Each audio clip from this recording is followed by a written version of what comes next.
Salut les écrivains. Voilà, petite vidéo explicative du contrat. Avant toute chose, je tiens à m'excuser de la qualité du son, parce qu'on n'a pas nécessairement le bon matos pour faire ça, et aussi du fait qu'il risque d'y avoir beaucoup de mots parasites, comme des choses dans ce genre, parce que je suis pas habitué à faire des vidéos. Bref, ce qu'on va voir dans cette vidéo, c'est le contrat. On va passer en revue chacune des clauses, chacun des articles, de façon à les expliquer, à mettre des mots simples dessus pour que tout le monde comprenne ce que ça veut dire. Parce que des fois, le langage juridique peut être un peu obscur. Voilà, c'est assez costaud, rien que le plan fait 2 pages et demie. On l'a mis quand même en introduction de façon à ce que vous, une fois que vous avez le contrat, vous y voyez plus clair. Le contrat est composé de 3 parties. La première partie, c'est les dispositions générales. Ensuite, partie 1, les droits liés à la version imprimée. Partie 2, les droits liés à la version numérique. Donc voilà, comment ça se présente. Déjà, le contrat, ça va se faire entre les auteurs sélectionnés et nous. Ici, on a mis un petit préambule pour clarifier un petit peu de quoi on parle. Donc, on voit, ça résume simplement la situation. L'auteur, voilà, qui aurait été désigné ici, a remis un texte. Ce texte, on appelle une contribution, parce qu'on est dans le cadre d'un ouvrage collectif. Pour qu'il soit publié dans un ouvrage collectif, provisoirement intitulé Lufthanger Pulp numéro 1, le monde d'après. En théorie, c'est définitif. Simplement, dans le modèle, en général, on est provisoire au cas où derrière, il y a des choix éditoriaux qui viennent changer ça. Donc, le recueil, le pulp, c'est désigné comme l'œuvre dans le contrat. Il faudra bien faire la différence entre contribution et œuvre. Derrière, donc voilà. Nicolas Parisi, moi-même et Mathieu Bégaud, directeur de l'œuvre. Ok. Donc, disposition générale. L'objet du contrat, c'est-à-dire pourquoi on fait ce contrat. On est dans le cadre d'une session exclusive des droits d'exploitation. Voilà. Là, on rappelle le titre de l'œuvre. Pardon. Je suis vraiment pas habitué à discuter comme ça par vidéo. Ok. Et on explique en fait voilà, les différents droits. Après, on verra le détail de chacun des droits cédés, ça c'est obligatoire dans tous les cas. Mais donc, c'est le droit de fabriquer et de faire fabriquer en nombre des exemplaires de l'œuvre, dont la contribution fait partie. Les droits second et dérivés attachés à cette œuvre, on verra ça après parce qu'on a un petit projet avec Mathieu en plus, suivant le succès de la campagne. Le droit de réaliser ou faire réaliser l'œuvre sous forme de numérique. Ça, depuis l'accord de 2014 entre la CNE et le CPE, il faut que ce soit quelque chose de séparé. Donc c'est pour ça, deuxième partie. Donc ici on rappelle que tout droit non expressément cédé reste la seule propriété de l'auteur, et c'est normal, c'est comme ça. Et ça aussi, voilà, ça j'imagine que vous êtes au courant maintenant, tout ce qui est droit d'adaptation audiovisuelle, ça doit faire l'objet d'un avenant, c'est-à-dire un contrat séparé. Donc voilà, on rappelle un peu le contexte juridique. Ok, obligation de l'auteur. Là, c'est simple. Concrètement, cette partie-là, elle sert à nous couvrir, nous, au cas où il y aurait un problème. C'est-à-dire que nous, on demandait que voilà, la nouvelle envoyée soit libre de droit, en fait, simplement cette partie, c'est-à-dire la clause de garantie, elle permet, au cas où une des nouvelles qu'on aurait sélectionnées soit plagiée, ça permet de nous protéger juridiquement. Donc, pas de souci avec ça tant que c'est pas plagié ou que vous n'avez pas déjà cédé les droits à quelqu'un d'autre ici. Voilà. Ensuite, remise des éléments permettant la publication. Concrètement, ce qui va se passer, c'est qu'une fois qu'on va une fois qu'on aura sélectionné les nouvelles, derrière on va échanger avec chacun des auteurs. Pour notamment leur faire des propositions de correction. Parce que personne n'est infaillible et qu'il y a toujours 2-3 petites choses qu'on peut améliorer, ne serait-ce qu'au niveau de l'orthographe. Après, si on a sélectionné votre nouvelle, c'est que le texte nous a plu en l'état, on ne va pas le massacrer. Ça nous a plu, on veut le voir apparaître dans le recueil. Mais pourquoi ça apparaît là ici? C'est-à-dire que nous, aux articles 14 et 26, qu'on verra après, on a des obligations à respecter au niveau des délais de publication. Le truc, c'est que si on envoie nos propositions de correction à un auteur, et que ce dernier met 3 mois à nous répondre, là on est un peu embêté. Donc, ce qu'on a fait par rapport à ça, c'est qu'on dit que non seulement les retours et une fois qu'on a la version validée de la nouvelle renvoyée par l'auteur, ça fait courir les délais posés aux articles 14 et 26, délais de publication. Mais en plus de ça, derrière, ce qu'on a mis, c'est voilà, si on n'a aucun retour au bout de 30 jours, derrière nous, on met en demeure, pour faire les choses bien. Là, un nouveau délai de 15 jours qui se rajoute. Et à partir de là, on n'est plus obligé de travailler avec l'auteur qui met autant de temps à répondre. Parce que sinon, ça va énormément pénaliser les autres auteurs, les auteurs des autres contributions, parce que c'est pas juste qu'ils travaillent et que peut-être ils nous renvoient les corrections et que ça se passe bien, on a un bon échange, en 2 semaines, on reçoit la version finale de la nouvelle. C'est pas juste que ces personnes-là soient pénalisées si quelqu'un lui faut 6 mois pour nous renvoyer le texte final. Voilà, c'est pour ça qu'on a mis ça. Derrière, nos obligations. Déjà, voilà, publier. Publier le pulp. Donc, on rappelle dans les délais prévus aux articles 14 et 26, voilà, comme précédemment. La question de l'exploitation permanente et suivie. Voilà. Ça, c'est derrière précisé, articles 15 et 27, les conditions d'exploitation, à quel moment c'est pas bon. Mais c'est simplement que si on récupère les droits d'exploitation de votre nouvelle, il faut qu'on les utilise. C'est pas juste, sinon pourquoi vous nous envoyez un texte si derrière on ne publie pas? Et qu'on n'assure pas l'exploitation, la diffusion, si on ne fait pas en sorte que des gens lisent l'œuvre. Ça c'est bien défini après. Là, la question de la cession à des tiers, c'est un peu long, cette partie je l'ai vraiment piqué sur les modèles de contrat, mais en gros ça veut dire que concrètement, quoi qu'on fasse avec vos droits, si jamais on doit les céder à des tiers, vous êtes averti et vous avez un droit de regard dessus, c'est-à-dire que c'est pour rester en fait maître de la situation. Ça ne devrait pas arriver, mais c'est aussi le principe d'un contrat, de faire apparaître tous les cas de figure possibles de façon à ce qu'on soit rasséréné. Pardon. Voilà, donc ça, c'est cet aspect-là. La reddition des comptes. Et ouais. Nous, on a une obligation de reddition des comptes. La reddition des comptes, c'est quoi? C'est vous tenir au courant, si jamais une nouvelle est sélectionnée, de qu'est-ce qui se passe. Est-ce qu'on a vendu des exemplaires? Est-ce qu'on a donné des exemplaires dans le cadre, je sais pas, pour la promotion, à des blogueurs littéraires ou autres? Combien de gens, en fait, ont lu le pulp? Donc c'est pour ça que nous, on arrête les comptes le 31 décembre. Et pour se laisser un peu de marge, on a dit qu'on faisait la reddition des comptes le 31 mars. Non, le maximum, je crois que c'est 6 mois entre l'arrêt des comptes et la reddition des comptes.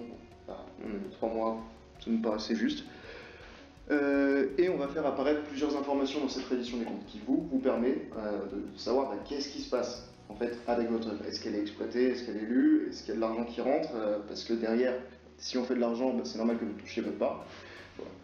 Donc tout ça, toutes ces informations que vous voyez listées ici, vous les recevrez tous les ans, 31 mars. Question du paiement des droits maintenant. Alors, on verra après le détail par rapport à ça, parce qu'il y a une partie qui est payée une forfait, une partie qui est payée 31 mars. Mais de toute façon, on va voir tout ça en détail. Par défaut aussi, paiement des droits interviennent, c'est au plus tard le 31 mars de chaque année. Comme je disais, pareil, comme ça, voilà. Vous recevez en théorie au même moment la reddition des comptes et le paiement. Il faudra nous filer vos coordonnées bancaires. Parce que envoyer des chèques, c'est un peu archaïque. Donc, la question du droit moral. Voilà, ça c'est en gros pour pas qu'on fasse n'importe quoi avec les droits que vous nous cédez par rapport à votre nouvelle. Voilà, ici on rappelle. Vous êtes tranquille en fait, c'est vraiment cette idée, c'est vous restez maître de ce qui se passe. Nous, l'objectif c'est d'exploiter la nouvelle dans le cadre du pulp, mais pas n'importe comment. Ici, voilà, j'ai rappelé que chaque auteur recevrait 2 exemplaires imprimés gratuitement. De toute façon, ça s'était mis dans le texte de l'appel à texte. Mais voilà, au moins c'est rappelé, on sait que c'est là. La question de la gestion collective. Alors ça, c'est un truc un peu particulier. Si je suis honnête avec vous, j'ai pas compris à quel point c'était large, mais j'ai cru comprendre que c'était lié notamment à l'usage par rapport aux librairies. Mais en tout cas, ici on s'appuie sur le modèle, il me semble que c'est la Société des gens de lettres, ouais, le modèle de la SGDL. J'ai repris la même chose. Ok, cas de résiliation de plein droit du présent contrat.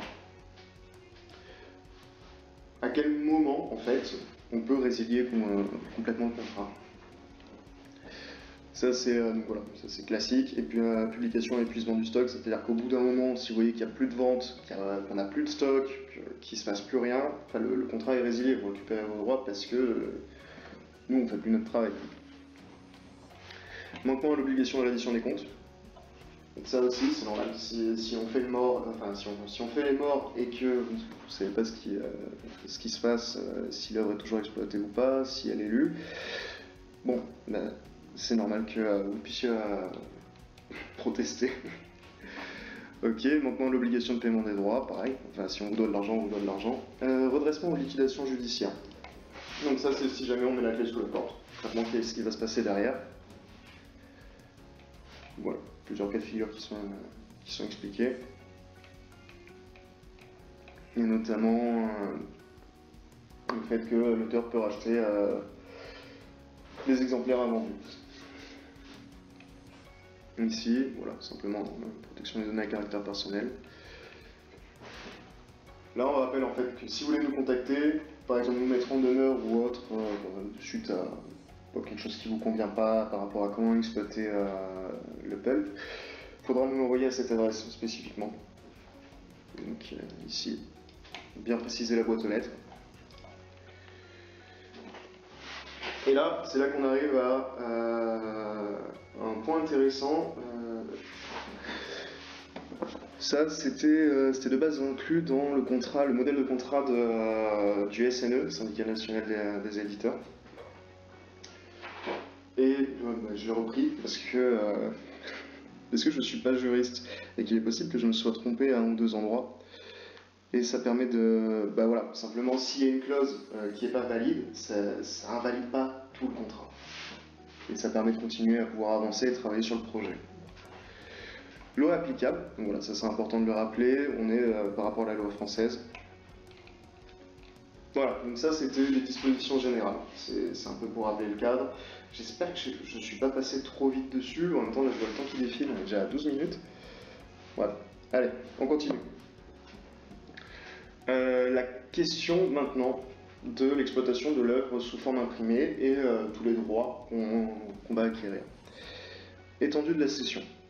Donc, on rappelle, c'est un contrat à durée déterminée de 3 ans qui est reconductible. Mais c'est un petit peu différent des contrats à durée déterminée reconductibles pour le cas des œuvres type roman. Là, on est sur une œuvre collective. Et en fait, on s'est un peu creusé la tête avec Mathieu par rapport à ça, parce qu'on s'est dit, qu'est-ce qui se passe si au bout de 3 ans, un auteur veut récupérer ses droits, mais que les autres auteurs sont pas d'accord, eux ils veulent continuer à ce que le pulp soit produit, soit mis en vente. À partir de là, on a imaginé en fait les cas de figure.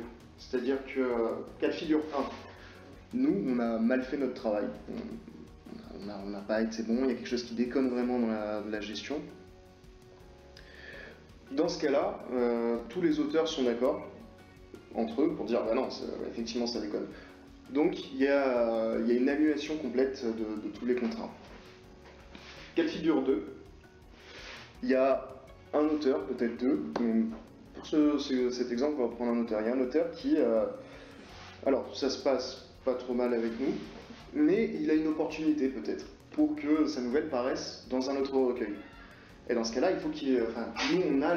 ce contrat, c'est une cession exclusive. Lui qui ne peut pas, en fait, donner les droits d'exploitation à un autre éditeur. Même si on n'est pas éditeur, on a une position d'éditeur dans ce cadre-là. Il ne peut pas les donner ses droits. Donc ça l'embête. Ça l'embête. Ce qui se passe dans ce cas-là, c'est que le contrat est reconduit, mais pas de la même façon. Il y a une non-exclusivité de la cession des droits. C'est-à-dire que comme ça, nous, on peut continuer à simplement à vendre et à mettre en avant en fait le pulp. Ça pénalise pas tous les autres auteurs, mais en même temps, l'auteur qui voulait récupérer ses droits, il les récupère et il peut derrière pour filer sa nouvelle pour qu'elle soit publiée dans un autre recueil ou alors ailleurs. Voilà, tout ça c'est expliqué ici. Donc oui, l'idée c'était ça notre problématique à la base, hein, quand on réfléchissait là-dessus, c'est comment on fait pour pas pénaliser tout le monde pour un seul cas de figure. Et c'est ce qu'on a essayé de mettre en place. Donc voilà, nature de la session, comme on disait, à titre exclusif. Ici, on prend la liste des droits cédés. Donc, concrètement, droit de reproduction et d'adaptation graphique. Ça, c'est classique, en fait. Ça va être, je sais pas, mais c'est une possibilité. Ou par exemple, mettons que la campagne ait un fort succès, la campagne de financement participatif, il est possible d'envisager de faire une édition limitée, en fait, de l'œuvre, avec une meilleure qualité de couverture, peut-être une version un petit peu différente de la couverture, pour les plus gros participants. Donc c'est pour ça qu'on met ça là aussi. Derrière, il y a d'autres possibilités en fait, de développement intéressant, mais c'est surtout par rapport à ça qu'on a mis ça. Le droit de reproduire tout ou partie de l'œuvre par tout procédé, voilà, ça c'est classique. Pareil, on reprenait simplement le même truc. Question du droit de traduction, ça c'est par défaut. Ok.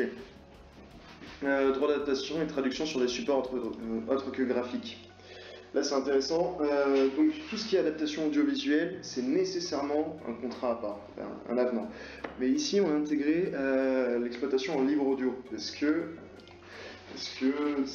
ça va être dépendant, voilà, encore une fois, du succès de la campagne. Même si la campagne elle dépasse de pas beaucoup l'objectif, on va quand même tenter. On a trouvé quelqu'un qui serait intéressé par tenter l'aventure. En fait, on veut voir ce que ça peut rendre des nouvelles au format audio en libre accès, peut-être YouTube ou autre, mais vraiment avec une dimension musicale dans le truc. Voilà, pour reprendre un peu livre audio, mais ça c'est un petit projet. De toute façon, c'est quelque chose dont on discutera avec les auteurs retenus dans tous les cas. Parce que dans tous les cas, les auteurs retenus ont un droit de regard sur ce qui se passe par rapport à leur texte. Voilà, ça c'est l'idée. Droit de représentation et de communication, bon, ça c'est classique, c'est qu'on puisse en fait utiliser publiquement la nouvelle, à tout moment pouvoir la présenter et offrir une plus forte visibilité au recueil. Donc voilà, là, je pas divers, c'est la question de la non-exploitation, le fait que si il y a un problème avec une des clauses, des alinéas, ça invalide pas le reste. Donc, remise des éléments permettant la publication est bon à tirer. Ça, voilà, ça c'est par rapport aux corrections. Et derrière, une fois qu'on a nous la maquette, on envoie le bon à tirer. On part sur un bon à tirer numérique parce que, mettons qu'on ait une quinzaine d'auteurs sélectionnés à la fin, si on envoie une quinzaine d'exemplaires papier et qu'il faut nous les renvoyer par la poste derrière, non seulement ça va augmenter les frais de toute cette opération, mais en plus ça va augmenter les délais de manière très significative. Donc là, le bon à tirer, ce sera un bon à tirer numérique qui a valeur autant pour la partie imprimée que la partie numérique. Donc voilà, prérogative de l'éditeur. Donc, sous réserve du droit moral de l'auteur. L'auteur détermine le format de l'œuvre, présentation de l'œuvre, de la contribution aussi, voilà, faut bien séparer les deux, pré-vente de l'œuvre, des éléments promotionnels relatifs à l'œuvre. À nouveau, dans tous les cas, on ne va pas faire n'importe quoi avec votre nouvelle, votre contribution.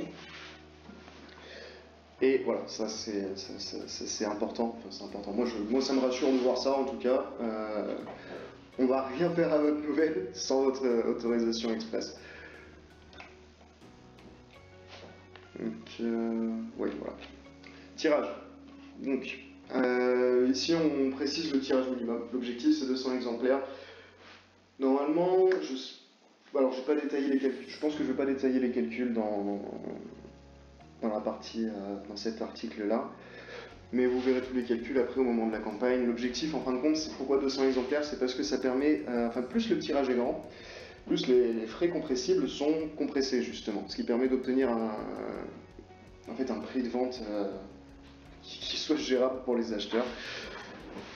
Et voilà, donc le minimum c'est 200, c'est ce qu'on vise avec la campagne. Oui, et ça aussi, là ça, oui, c'est ça.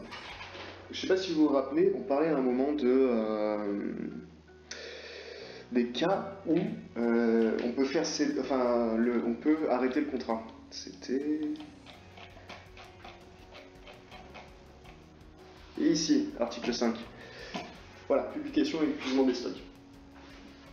Le truc, c'est que si on fait de l'impression à la demande, à tout moment, si on a un stock qui est nul, qui est à 0, on fait imprimer à la demande 2 exemplaires à la va-vite et on dit bah non, regardez, on en a encore dans le stock. Ça, c'est pas cool. C'est pour ça que c'est important de préciser ici, donc c'était là, si c'est possible de faire de l'impression à la demande. Et concrètement, ça va dépendre en fait. Parce que pour l'instant, on est en contact avec différents imprimeurs. L'objectif, c'est quand même de travailler avec un imprimeur qui fonctionne en offset. Parce que à tout moment, si voilà, on a un succès un peu plus élevé que ce qui est prévu, c'est-à-dire qu'on déplace les 200 exemplaires, passer sur de l'offset, ça devient plus intéressant que de l'impression numérique. Par contre, voilà, tout ça, ça va dépendre de différents facteurs, notamment du nombre d'exemplaires qu'on veut tirer. Donc c'est pas encore déterminé. Pour l'instant, si l'imprimeur avec qui on va travailler, il a accès à de l'impression à la demande. C'est pour ça qu'on n'a pas fait apparaître dans un contrat, parce que voilà, c'est un modèle, c'est pas définitif. Mais dans tous les cas, vous serez au courant si on bosse avec quelqu'un qui fait de l'impression unitaire à la demande. Donc voilà, ça c'était l'article 14, les délais. Donc publier l'œuvre plus tard, 6 mois suivant la remise des éléments permettant cette publication, comme on disait les questions, enfin les corrections. Voilà, bon, rien d'extraordinaire. Exploitation permanente et suivie. Voilà. Donc, là, ça veut dire qu'est-ce que nous, on doit faire. Donc, présenter l'ouvrage sur ses catalogues papier et numérique. On n'a pas de catalogue papier, mais évidemment, l'ouvrage il sera mis en avant sur le site internet. Je suis en train de construire la page, la page pour d'ailleurs. Présenter l'ouvrage comme disponible dans au moins une des bases de données interprofessionnelles. Donc ça c'est par exemple c'est comment Publicom. Pardon, j'avais plus le nom en tête. Rendre disponible l'ouvrage dans une qualité respectueuse de l'œuvre, conforme aux règles de l'art. On va le faire sur du papier de mauvaise qualité tenu par des agrafes quoi. Et satisfaire dans les meilleurs délais les commandes de l'ouvrage. Par exemple, si vous nous commandez l'ouvrage, il ne faut pas qu'on vous le livre un an après. Donc, non-respect de l'obligation.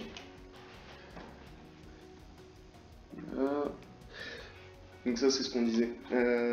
Si, en fait, les auteurs des différentes contributions en fait, sont pas d'accord, s'il faut que tout le monde soit d'accord pour arrêter, parce qu'on ne peut pas pénaliser, encore une fois, les gens qui, eux, veulent continuer à voir leur nouvelle en fait exploitée au sein du pulp. Et c'était... Alors je l'avais trouvé là-dedans, d'ailleurs il ne faut pas d'espace normalement entre... Hop. Donc c'est là. Et on rappelle ça. Voilà. Après concrètement, si on rappelle les cas de figure possibles, si nous on ne remplit pas nos obligations et on fait n'importe quoi de notre côté, effectivement tout le monde sera d'accord pour arrêter. Les cas de figure envisageables, c'est si un ou deux auteurs derrière veulent placer leur nouvelle ailleurs. Et dans ce cas-là, bah, pas de problème. On arrête la session exclusive, comme c'est prévu dans le contrat, et ils peuvent le faire. Ok, donc on reprend. Rémunération de l'auteur. Donc comme on a dit, nous on s'inspire du modèle des pulps américains. C'est-à-dire que, comment ça marchait, ça c'était, t'envoyais une nouvelle et t'étais payé par rapport au nombre de caractères, au nombre de mots. Donc nous, plutôt que de faire au prorata par rapport au nombre de mots et caractères, on a dit on veut filer un chèque à tout le monde. Comment on fait ça? Il y avait deux façons de faire. Donc c'était L131.4 et l'autre c'était le L132.6 si je me rappelle bien. L131.4, voilà. La cession par l'auteur de ses droits d'exploitation, voilà, ça doit être proportionnel. Ça peut être évalué forfaitairement, donc au forfait, dans les cas suivants. Il y a différents cas. Nous, on se base sur celui-là. On se base sur celui-là parce que, concrètement, alors, les droits d'auteur, on va dire que c'est environ 10% du prix hors taxe. 10% du prix hors taxe, mettons qu'il y ait 15 auteurs dans le pulp. Chaque auteur va toucher 10% divisé par 15 du prix hors taxe pour chaque vente. 10 par 15, ouais, c'est du 2 tiers. Chaque auteur va toucher 0,66% du prix hors taxe sur chaque vente. C'est absolument ridicule. Malheureusement, voilà, c'est les recueils qui fonctionnent comme ça. Du coup, mettons qu'on... Alors ça va dépendre du succès de la campagne, tout ça, le prix de vente il n'est pas encore défini, parce que voilà, ça va dépendre vraiment de si on arrive bien à compresser les frais en plus. Mais mettons 15 €. Voilà, en gros, chaque auteur touchera 10 centimes par bouquin vendu. 10 centimes par bouquin vendu sur 200 exemplaires, si on vend les 200 exemplaires. Et ça, c'est sans compter les exemplaires hors droit, qui vont servir à la promotion, y compris les exemplaires pour les auteurs. Mais mettons qu'on en vende 200, ça fera 20 €. Donc, on s'est dit que c'était plus cool de fixer la rémunération forfaitairement pour marquer le coup, en fait, pour vraiment montrer qu'il y a une rémunération, qu'on respecte le travail fourni. Et comme ça, nous aussi, ça nous permet d'intégrer ces coûts-là directement dans les frais compressibles, comme on disait. Et bien, la vidéo elle fait 30 minutes. Pour ceux qui sont toujours présents, bravo. Bravo. Ah oui, ok, ça va vous intéresser par contre par rapport au forfait. Le L131, d'ailleurs j'ai pas mis le L ici, il faudrait que je me rappelle. Ok, le L131.5 du code de la propriété intellectuelle, il dit un truc cool. C'est que même si c'est une rémunération au forfait, à tout moment, on éclate les scores et on en vend des centaines et des centaines, ce qui est improbable, mais pourquoi pas. Ça provoque une révision des conditions de prix du contrat. Ben voilà, dans tout cas, vous avez la révision des comptes. Vous voyez combien d'exemplaires sont vendus, vous savez quels sont les droits. Si vous voyez qu'on en a vendu 1000, ce qui à nouveau est absolument improbable, mais bon, vous pouvez simplement nous dire non, du coup on révise les conditions du contrat, et dans ce cas-là on passe sur une rémunération en fait, qui n'est plus forfaitaire, mais qui est liée à une partie des revenus générés. Bon, en tout cas, bref, voilà. C'est dans la loi et ça apparaît aussi dans le contrat. Réédition des comptes, on y était, on a expliqué avant comment ça se passait. Ici, on rappelle juste que ça se passe de la même façon que ce qu'on disait avant. Paiement des droits, pareil, à nouveau, paiement des droits. Le forfait il va être réglé directement. Si jamais il y a une révision des termes du contrat, on applique les délais, c'est-à-dire le 31 mars. Exemplaires vendus à l'auteur. Donc ça, si jamais vous voulez acheter des exemplaires en plus. C'est un prix qui est pas très cool, 75%. On aurait dû faire moins. Le problème, c'est qu'on va avoir des marges vraiment minimes. L'objectif, nous, c'est d'essayer de le vendre à un prix pas trop élevé, le recueil. Et du coup, 75% du prix de vente hors taxe, à la limite, on est sur du zéro là, on n'a pas de marge, on n'a rien. Voilà. Si on fait moins que ce prix, si on fait plus bas que 75%, on perd de l'argent en fait. Et ce serait pas viable du coup. Mise au pilon, ça c'est voilà, si jamais il y a un problème, ou qu'on a des stocks qui sont trop élevés ou autres. Après voilà, 200 exemplaires, ça fait pas un gros stock non plus. Alors, là on est sur les détails de comment tout va se passer. Là-dessus, il ne devrait pas y avoir de problème, mais à nouveau, c'est bien de préciser les choses, même si en théorie il n'y a pas de problème. Voilà, là-dessus on s'est appuyé sur, il me semble que c'est le contrat de la SGDL, donc, qui sont directement eux, qui défendent plus les auteurs, donc c'est... bien fait. Excusez-moi, je commence à fatiguer, ça fait une demi-heure que je parle de trucs juridiques. C'est pas ce qui est le plus intéressant au monde. Ok, la force majeure.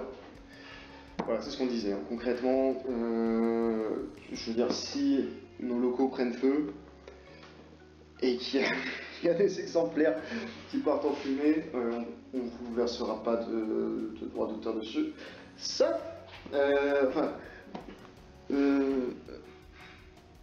voilà, on vous fera apparaître quand même, c'est important, si jamais l'assurance rembourse. Ça apparaîtra sur la reddition des comptes. Puis comme ça, vous pouvez voir en fin de compte si par rapport à la reddition des comptes, on a touché beaucoup plus qu'autrement.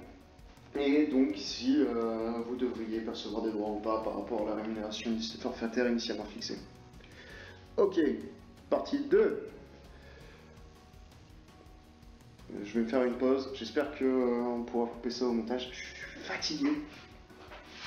Quelques minutes plus tard... C'est parti, on reprend. Partie 2.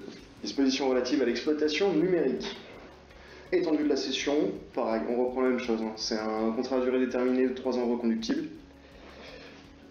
Et à nouveau, il faut l'accord de tous les auteurs pour mettre fin au contrat, mais dans tous les cas, s'il y a un auteur qui veut faire un truc à part de son côté, pas de problème, il peut récupérer... Enfin, on annule la partie exclusive de la cession des droits.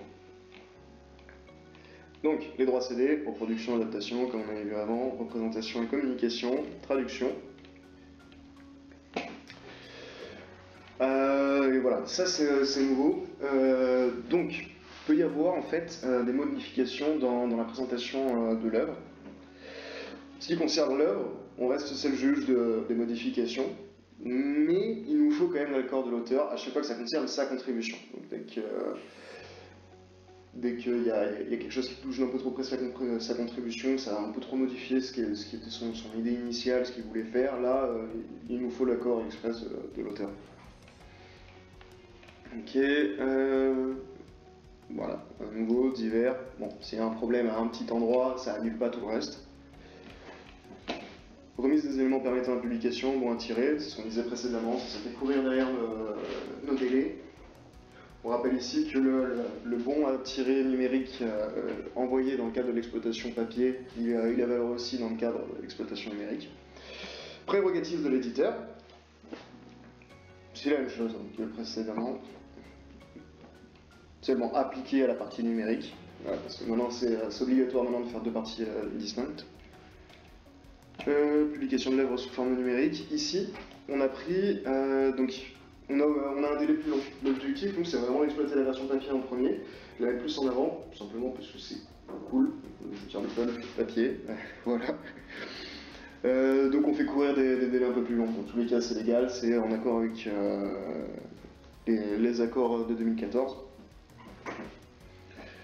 Mais voilà, et puis à tout moment, s'il y a un problème, pareil, on peut obtenir la résiliation du contrat pour la partie numérique. L'exploitation permanente est suivie, c'est pareil. En fait, ouais, là, ça va plus vite maintenant, une fois qu'on a expliqué la partie papier. La partie numérique, c'est très similaire, sauf ici. Ok, rémunération de l'auteur. Alors, nous on voulait faire un fonctionnement type paiement au forfait. Le truc, c'est qu'il faut faire deux rémunérations différentes, papier et numérique. Et on ne peut pas faire un forfait pour les deux. Et si jamais on faisait un seul forfait pour les deux. Et si jamais on faisait deux forfaits, derrière nous, ça nous faisait des frais beaucoup trop gros. C'est-à-dire, des frais, c'est des frais qu'après on aurait répercuté sur le prix du pulp. Le problème, c'est que si on avait fait 50 et 50, derrière,